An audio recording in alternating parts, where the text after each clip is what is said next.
Yo, what's going on YouTube? Welcome back to another video, man. Today we're going to talk about how to resell sneakers in 2020, and I'm going to break it down.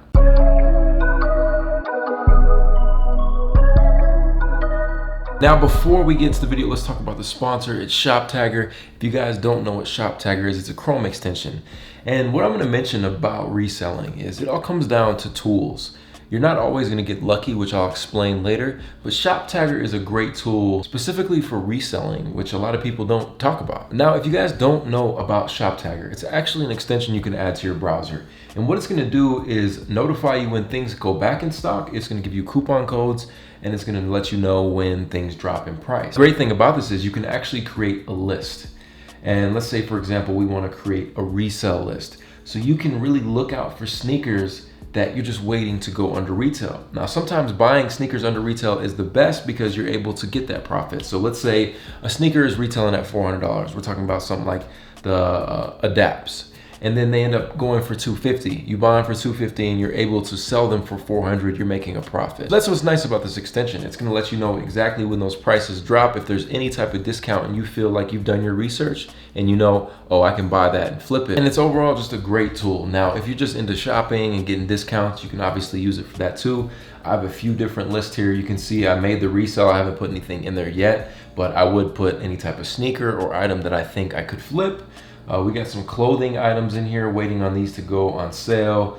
Shoes that I've had my eye on, and then of course, you know, Stony Boys for life. So I'm always looking for that 40% off on Stone Island. They also added a new feature. So basically, as soon as you check out, you can see if there's coupon codes. You guys can see as I'm checking out, it says, don't forget ShopTagger helps you save. There's 2 coupon codes found, and then it goes ahead and tests them for you. There's no coupon codes for this item specifically, but you guys see how it works. I just know this could be a huge tool for a lot of people if they use it right. So if you guys want to download it, you can click the link down below. It's completely free. It's not going to cost you anything. So that's the best part about it. I would say probably the #1 question that I get all the time is, Mike, how do you flip shoes? How do you make money? And I think a lot of people have the concept skewed that it's just the easiest thing. It's easy bread.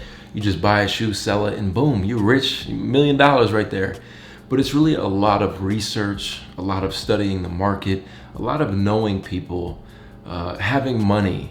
But I'm not saying it's impossible, right? Obviously, people do it. Some people have been grinding at it for years. Some people overnight just somehow become the king of reselling. It's a really interesting concept. So I'm gonna break down a few different tips of my experiences reselling when I did. I don't necessarily do it as much anymore. I am selling a lot of my personal collection, and I flip shoes here and there because a little $50 here and there really pays for food and just simple things. So it comes down to supply and demand. Now for me, I've always been lucky enough to hit on a lot of great sneakers. I actually got the lows, I got the highs for retail. I don't know how. I've done a lot of phenomenal stuff on Sneakers app. But #1, it's gonna come down to capital. You're gonna need money. A lot of people get real salty when they see these younger kids that are just buying out these huge, massive collections and somehow getting all the Jordan 1s, but it all comes down to money. They're having, most likely their parents fund them. And that's what you're gonna have to do.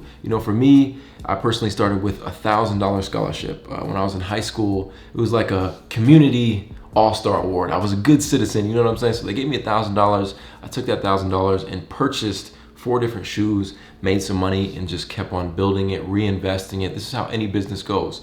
As soon as you make money, you don't go out and just buy some shoes for yourself. You reinvest that money and keep building. I would say if you want to get into reselling heavy, you should save up at least $1,000 just to kind of make sure that you have some wiggle room. Then the next thing you're going to need to do is research.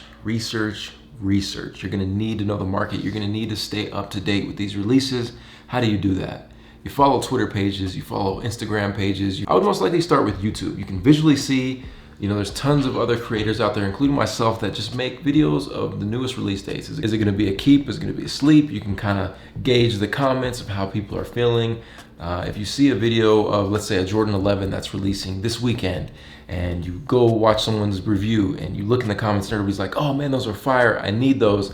That kind of tells you, oh, there might be a little bit of money in these. And then you can go on something like StockX or Go, or just compare throughout Stadium Goods and Flight Club and your favorite local store and just kind of see what they're pricing things at. If they have the Jordan 11 early and retail's $190, but they're selling it for $350, maybe once they release it might drop down to $250, but you see there's still profit within that. So those are the kind of things that you got to think about. It's really strategic because there's a lot of times that you can buy a sneaker and it ends up flopping, and you got to sell it for less than retail just to move on to the next one. So obviously the goal of all this is, the best scenario is to get a sneaker for retail. That comes to knowing all the websites that are releasing them. Again, research. So let's say you get that $160 shoe for retail.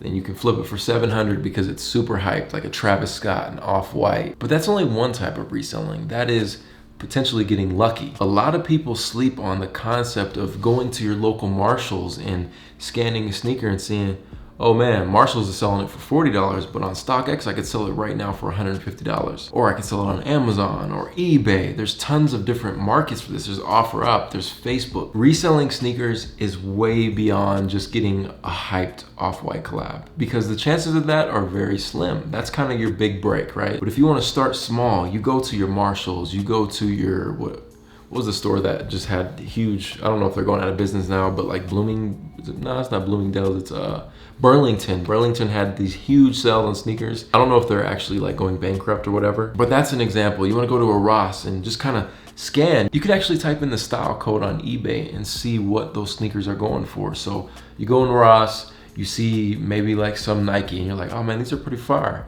Oh, $20? Type in the code on the search on eBay and you'll see the listings and you can see which ones have sold, and it'll let you know, is this sneaker worth selling? Let's say you pay $20 for it, but it's been selling for $90 and people have been paying shipping.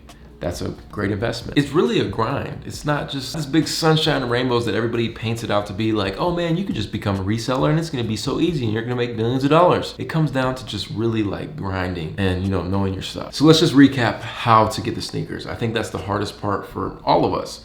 Number one, make sure you do your research, find out what sites are releasing them, go for them.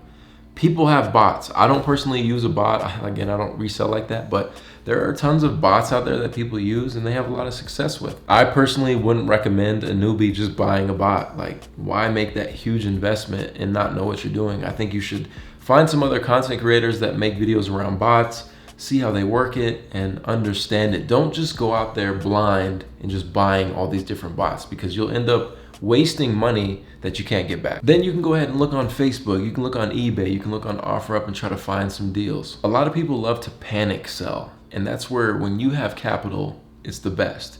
So if someone is panicking and they need the money, that's when you want to buy, because you can lowball them, take those shoes, hold them, flip them, done deal. A lot of people got to understand the market goes up and then it goes down, and then it goes up, and then it goes down. It's very unpredictable. I've personally got to a point financially, I guess you could say, where I know if I want to buy a shoe, I can hold it. A lot of people can't do that. They get the shoes for retail at $250 and they need that $250 back immediately, so they sell it for $275. Versus me, I take a little more risk. I'll buy it for $250 and I'll just put it in the closet and let it sit for a while and hope that the price goes up. I mean, obviously it's more strategic than that. I know the potential of the sneaker. I'm not just gonna blindly buy a sneaker that I kind of feel iffy about and I know it's not gonna go up in price. But these are all the things that you gotta think about. These are all the things that you gotta learn. If I was starting out right now, I would most likely just be going to my local Ross, Marshalls, Burlington, any store like that sells discounted shoes. I'd look at all the sneakers that they have, make sure to check up on all the codes on eBay and see how they're doing as far as sales are. And I'd start there, a low investment. On top of that, just being patient. If there's a new sneakers drop and you want to go for it, enter the draw. If you hit, boom, there's your first big break. Keep reinvesting that back into the business. And as far as, selling platforms, you can use something like StockX where you can sell immediately, or you can place an ask. You can use GOAT. You can use eBay. eBay currently, right now, as of this date, 2020, eBay has 0 fees if you sell a sneaker over $100. So that's a great way to grow your business. There's other sites like Kixify. What else do we have out there? Grailed. There's tons of websites that you can just post your listing on, and it's essentially free marketing. You can even use your local Facebook group to try to flip sneakers and just make cash and just keep the business building. And guys, that's really how it works. It's kind of a timeless formula. It's never gonna change. I would recommend watching this video a few times just to make sure you didn't miss what I said, but I'll recap it. So number one, you need to have money, right? You need to have some type of money, $500 to $1,000 just to set aside to be able to buy sneakers. Number two, you need to make sure you stay up to date with all the releases, what's coming out, do some research on the hype, Are people feeling the shoe? Is it gonna be a cop or is it gonna be a flop? Then you can compare prices on something like eBay or StockX or Goat. If you want more of like a low risk investment, I would recommend going to stores like Ross. You can hit your Nike outlet, New Balance outlet, just tons of different outlets and see what they have to offer. I just think it's a great low investment. A lot of those sneakers are 40, 50% off. So it gives you a little bit of wiggle room to, just kind of get your feet wet as far as reselling goes. Then platforms to sell on, I would recommend, like Facebook, there's Craigslist, you can sell on eBay, you can sell on StockX, Twitter, Instagram. There's tons of different platforms that essentially give you free marketing to reach a large audience and just sell. And always remember, the market goes up and goes down. That's just the way it is. So it's a lot of trial and error. So there you guys have it, man. I hope this video helped you. I hope I answered all the questions. I really just wanted to make it as simple as possible. Obviously, you can get into like a more complex situation of it all, like as far as becoming a bigger reseller and, creating a website, but we're not talking about this. I'm just talking about Joe Schmo. We're just starting off. I got a little bit of money. How do I get into this market and make a little bit of change? I mean, if it was that easy, everyone would be doing it. So it's just like thrifting. A lot of footwork. You got to go to different stores, see what's going on. You got to make sure you know the market. You got to know like, oh, this is going to go for that. It's all about learning. It's not just like, here's a $160 shoe, go sell it for $1,000 and bling bling, money in the thing, you know what I'm saying? But if you have any questions, you can drop a comment down below. And if you guys have any advice for any of the comments down below, make sure to leave it. But this is your boy Sneaker Life. I'll catch you guys in the next one. You can follow me on Instagram at Mike the Compass. Until next time, run it.